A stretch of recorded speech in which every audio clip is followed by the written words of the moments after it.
Everyone, welcome to another edition of The Bullet. My name is Paul Lathrop. I'm the Deputy Director of New Media for the Second Amendment Foundation. Joining me today, straight from his afternoon, the rundown, his afternoon broadcast, The Rundown, Craig Deluz. Craig, thanks for coming along for the ride, man. Dude, man, it is always a pleasure. I look forward to these Tuesdays. Very cool. Let's get right off. Let me get into it. But as I do, I want to remind everybody, if you want to get your comments in, comment on either the Polite Society podcast feed, Facebook or YouTube video. And if you're watching anywhere else, if you're watching on OpsLens or anywhere else, you can go to Twitter and tweet with the hashtag Bullet Podcast. That'll actually get here faster than anything else. We'll get your comments up and we'll discuss your comments on the air. Finishing getting Facebook hooked up because they will not let me hook up until I actually push a button and take us live. And I believe we are all hooked up and ready to fly. Craig, the first story I wanted to talk about is actually a California story. This one from Long Beach. This comes off of lbpost.com.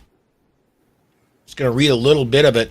A recent ruling from the U.S. Supreme Court was supposed to expand who could carry a concealed firearm by removing some of the more subjective requirement.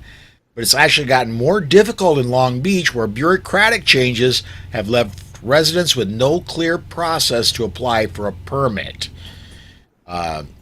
In short, summarizing the rest of the article, it used to be that if you lived in Long Beach, you went to the LA County Sheriff for your permit, and they, of course, didn't issue any. Now that the Supreme Court says you will issue permits, there was an agreement where LA County was doing the permits for Long Beach. Now, LA County says, yeah, we're not going to be doing that. The agreement we had with Long Beach actually expired on August 1st, and so if you live in Long Beach, you really don't have a way to apply for a permit to carry in California. This is well south of you. You're up in the Sacramento area. This is a couple hundred miles south of you, but is this bureaucracy run amok? Is this an intended thing? What do you think, bud? Well, now, keep in mind that in all of Los Angeles County, there's probably less than 200 total concealed carry permits. And by the way, other than maybe a dozen of those, most of them are to people who are in some way connected to law enforcement, whether they're judges or whether they're former judges or whatever. The challenge here that it's created is that, keep in mind, it's one of the most populous counties in the entire country, definitely the most populous county in the state. So what's going to happen is you're going to see a drastic increase in the number of people who are going to be applying to get their concealed carry permits. And in a county that is very much all about defunding the police, you're going to see a significant drain on the resources of the Los Angeles County Sheriff's Department. And so what they're saying is, yeah, if you don't contract with us for police services, meaning if you're not kicking us down some cash and paying for these sorts of services, we're not just going to do it for your city willy-nilly. And I think their number one target is actually the city of Los Angeles, which is where you're going to see probably a huge percentage of those permit requests coming from. But they want to make sure that they're getting compensated in some sort of way because they're going to have to beef up that department, because it takes a little bit more work to issue. I mean, Sacramento County, which is dwarfed by LA County in terms of size, we have about 10,000 permits here. Other counties like Fresno have about 12,000 permits. So you can only imagine the number of permits that are going to need to be processed in Los Angeles County, or not just in Los Angeles County, but in Los Angeles City, period. So I'm guessing a big part of this is a budget thing. And it may also be for some of these local municipalities a way in which to delay until the California legislature puts some more restrictive requirements on the ability to get concealed carry permits. Which I'm sure they will be working on as soon as they Oh, get yeah. back into session. Now, California, I would imagine Ohio runs 12 months a year. I would imagine California does, don't they? The legislature? Yes. Well, the legislative session, they're in the end of the legislative session right now. So the end of August will be the end of it. I would not be surprised to see a special session called to deal with some gun related stuff, because I already know that they're already looking at doing it for some other things. I know that they have rushed some legislation through. When I say rushed, I mean they did this thing called a gut and amend, where they take all the language out of a bill and put other language in, which, by the way, is totally unconstitutional and illegal. But since they're in the majority, they get to do what they want to do. Right. So they've already instituted some of that. So, but you're going to see a lot more requirements, and a lot of it, they're waiting on their lawyers to tell them what they can and cannot get away with. All right. You get a couple of comments in here quickly. George over on the YouTube side says, Long Beach, California. I've been there many times, but never armed. Well, hang on. George is a San Diego guy. I don't know that they're going to have the same issues that Los Angeles County is going to have. So, and a California permit is a California permit. That's my understanding.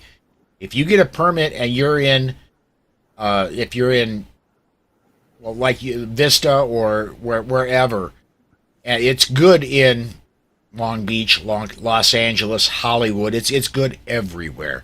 Yes, So, my permit for Sacramento, California, that I got in Sacramento County, is good for the entire state of California. yeah. It's not like New York, where if you get a permit, it's good for everywhere except New York City. And by the way, that is changing as well. But Well, yeah, because they're adding all of these requirements that says, okay, well, you can carry in the state of New York on every day except on every day except the first, second, third, and fourth days of the week. Except on any day ending in Y. yes, And you can carry anywhere except any place where anybody can actually see you. yes, you can carry anywhere inside your house is basically what New York is trying to do. If it's in a certain neighborhood. Yes, yes. George also said, I think Craig is basically correct. My understanding of California law is that cities may choose to issue permits, or a city may pass the responsibility off to the county. Yeah, we had one city here in Sacramento. When Sacramento County was not issuing permits, we had one small city, the city of Ileton, a little small town where the police chief there was issuing permits, and the Sacramento County sheriff at that time hated the fact that he was doing it. But that was when we had a Republican who was anti-gun. So there you go. Yeah. And just because just more proof that just because they have an R behind their name does not necessarily mean they're pro-gun. They may or may not be. And just because they have a D behind their name does not necessarily mean they're anti-gun. It's a really good chance, but it doesn't necessarily mean they're anti-gun. Exactly. Go to Larry's comment here over from the Facebook side. Larry says, sounds like it's easier to ask forgiveness than permission. Wow. Yeah, I will just tell you that no, if you go and you carry a firearm in the state of California without a permit, you will be arrested if you are caught. You will lose your right to keep and bear arms permanently, as you will be convicted of a felony in the state of California. So in that particular case, you can ask for it. It may be easier to ask for forgiveness, but it ain't going to be real easy to get it. Yes, absolutely. Remember, California is the home of Pelosi, so they keep sending her back. So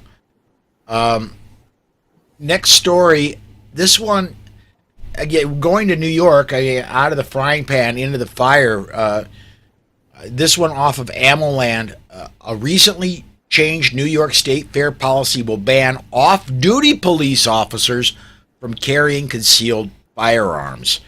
The Department of Agriculture and Markets operates the state fair.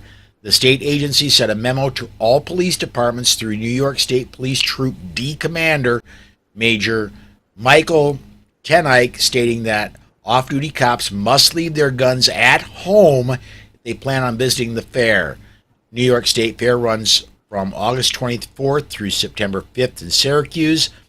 The ban is the first time in the fair's 180-year history that only police officers assigned to the fair will be permitted to carry guns. I'm going to skip down a little bit. This is a quote from a New York Police Department member. They told this to AmmoLand News on condition of anonymity. I don't go anywhere without my gun. This is a slap in the face to cops everywhere. Do we become magically dangerous with guns because we're off duty? You would think they would want more cops with guns, not less. You are making a soft target softer. That nails it right there. If you want a definition of a soft target, a large group of people where you can guarantee the vast majority of them are not armed. Well, exactly. And unfortunately, the people who implement this policy think that people, first of all, 9 times out of 10, you're not even going to know who the person is who is concealed carrying or is in possession of a firearm. That's the point of it. The point of concealed carry is that you don't know who's armed. And when you tell people that, well, okay, if you are legally allowed to carry, if you have a concealed carry permit, you will not be allowed to carry. Now you're telling off-duty law enforcement who are literally there. I mean, that's like free backup, right? These are free people who are there. That's additional security, additional protection. People who are free and are ready, and you're telling them not to carry. It is asinine. Does not even begin to describe this particular policy, because then what you've also done is you've now made it public. Mm-hmm. So like you said, what you're saying is this is a soft target. We are now making it a softer target. Those of you looking to commit harm, to harm as many people as you can and meet as minimal resistance as you can, this is the place to be. Yes, absolutely. Add on top of that all the ridiculous laws New York already has. Mm-hmm. And look, this. That's the reason I like this shirt, and that's the point of it. Gun rights, because I can't carry a cop in my pocket. There you go. Hold on, let's stand up. There we go. Stand up so you can see it. See, yes. So I can't carry a cop in my pocket. That's the point. Is that law enforcement can't be everywhere, and in this particular case, guess what? They're going to be there. So if they're there, why not have them be able to be in a position? It's like telling a medic, right? If you're a medic or you're a doctor, yeah, you are not allowed to have a first aid kit with you. That's exactly right. It's insane.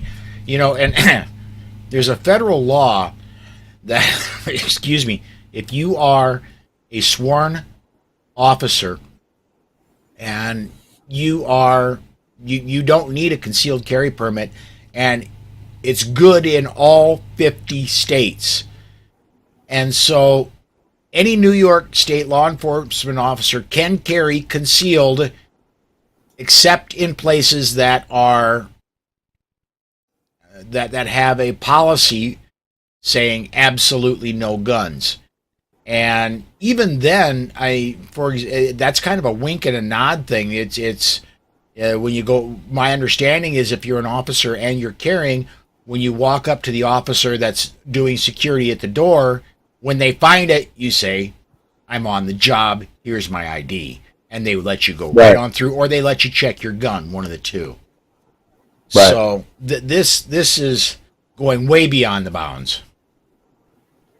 Well, no, you're definitely right. And the sad part, once again, is that all they're doing is creating victims. You got to think, how many more multiple casualty shootings do you need, or incidents involving firearms do you need in New York or in California before they wake up and realize that telling good guys that they are not allowed to possess a firearm for the self-defense is not the answer. It has never worked, and it will never work.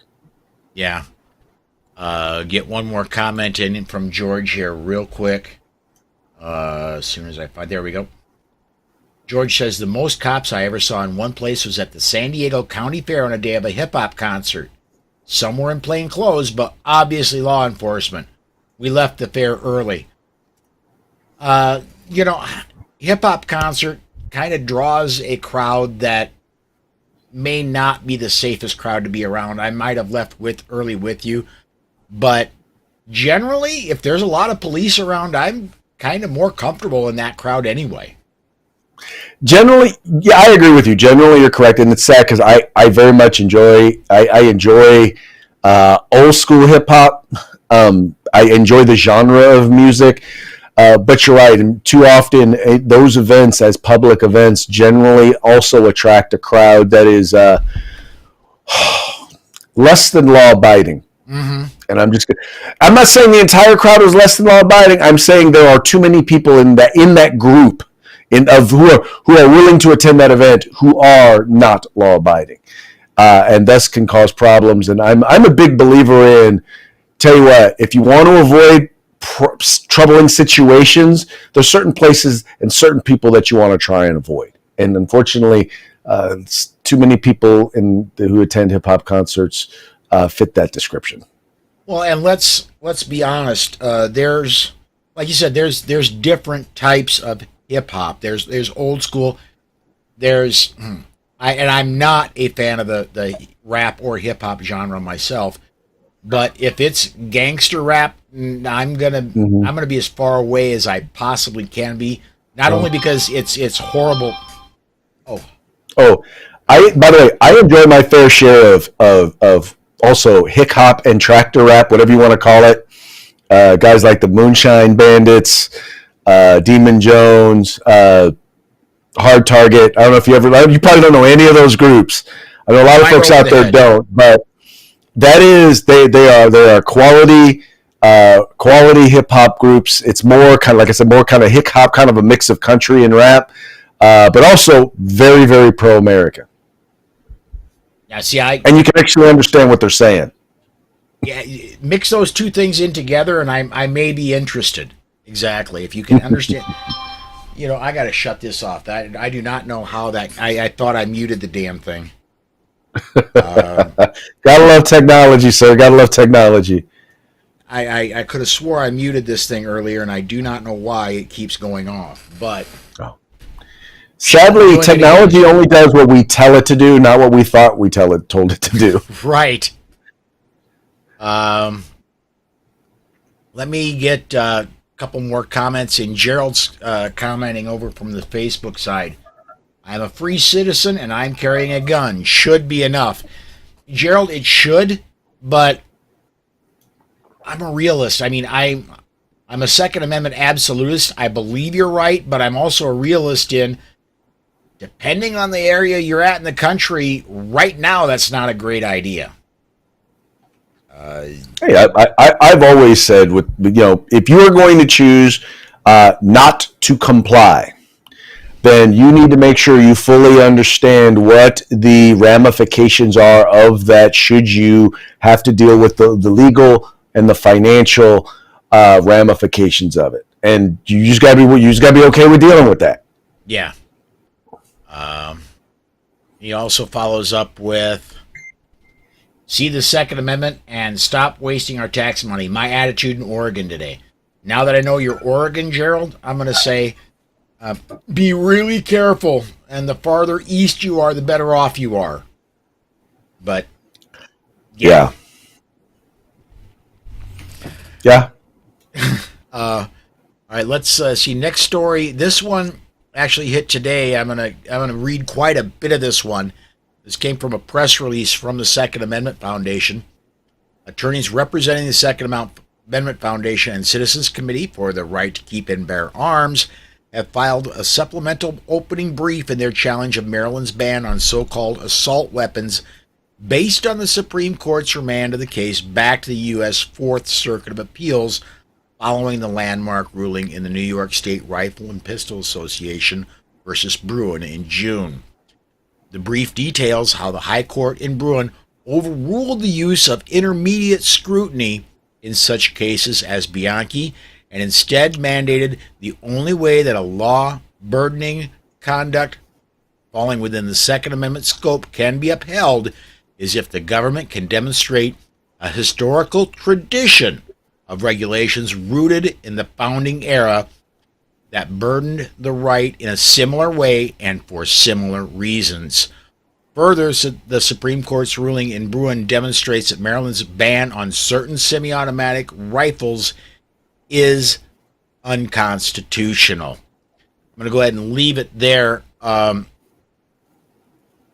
really glad this is going forward. Maryland's is the most egregious of the assault weapon bans. If this one falls, they all fall, and I very much believe it will. What's your take on the Maryland case, Craig?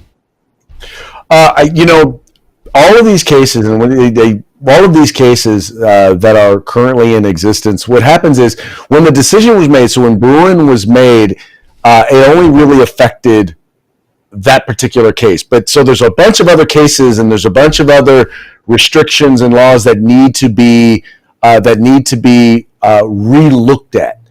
And so, one, I agree, Maryland's is one of the most egregious. I don't see how any court can now take this new standard under which they're supposed to evaluate these cases and rule and do anything other than strike down these unconstitutional provisions, these unconstitutional cases. That's really about it. I don't see how they'll do it. I think that some of them will definitely try. I will not be surprised to see cases like this wind up at the Supreme Court, only because I know that the lower courts, after following Heller and McDonald, pretty much in many cases ignored Heller and McDonald and did what they were going to do. And I just don't think that right now they're in a position to come up with something that will allow them to get away with that. The difference here, though, is the makeup of the Supreme Court. Heller and McDonald both passed by 5-4 margins. Bruin was decided at 6-3. And it seems to me, and I'm certainly no expert, it seems to me that the Supreme Court is much more willing to take, and even take on an expedited basis, cases involving the Second Amendment, now that there are at least 5.5 originalists sitting on the bench in the Supreme Court. I certainly hope that they act more quickly than they have, taking 12 years to get from McDonald to Bruin. Mm-hmm. Well, you're more generous by saying 5.5. I believe there's 5 originalists, because I do not believe that the Chief Justice is an originalist. He's a statist, and he will do whatever he can to rule in favor of what the government wants to do. If he can, if he's going to wind up in the minority, then he'll rule with the majority, just because he doesn't want to seem like the court is out of his control. He is one of the worst appointments that President Bush made, sadly, and unfortunately, he has been a major disappointment on not just gun issues, because I believe that the reason it's taken so long for this case to be heard is, I believe, in no small part because of him. Yeah. Well, the justices in conference decide what they're going to take, what they're not going to take. And generally, if they don't have a consensus going in, they won't take a case. And so I honestly think with the 3 Trump appointments moving everything as much as it did, I think that's and for those, I hear every once in a while I'll get a comment, Trump was no friend to the Second Amendment. In this instance, in his court appointments, he was the best friend the Second Amendment has had in more than 50 years. I completely agree. I 100% agree. And by the way, that's one of the reasons why many who were concerned about whether or not he would govern like a conservative, it's the reason why many people voted for him for one reason, and that was because of his commitment to appoint justices from that list. And I feel very comfortable saying that was the margin of victory for him in 2016, were the people who wanted him to appoint the sorts of judges that he actually wound up appointing. Yeah. All right, and we're coming down to the bottom of the hour here. We got time for one more story. This one I almost didn't put in, but this comes off the Trace, which is decidedly anti-gun. But what they're bemoaning is, and I'm just going to read just a little bit of this. It now takes 12 to 14 days for the ATF to perform a trace on a crime gun.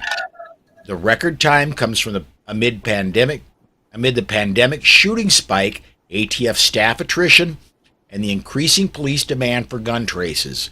Meanwhile, about 80% of the expedited requests for things like mass shootings and homicides are completed within 48 hours, according to the Justice Department. The agency uses an outdated system made necessary in part by federal rules. No, that's a law, not a rule. By a federal rule that prevents it from keeping a searchable database of digitized gun transaction records. As a result, ATF officials searched through scanned images of more than 900 million gun records when investigating gun crimes. And I'm going to stop right there. And again, I can hear the comments coming already. A gun has never committed a crime. A person possessing a gun occasionally commits a crime, but a gun has never committed a crime.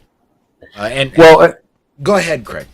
I would say, and on top of it, about 96% of the time, when a firearm is actually obtained, a crime gun is actually obtained, 96% of the time, it was not in the possession of the individual who originally purchased it. So knowing and understanding where it came from or being able to trace it really makes no sense, because people are not, most criminals, as dumb as they may be, are not dumb enough to say, let me take my gun that can be traced back to me and use it in the commission of a crime. Mm-hmm. Yeah. They're going to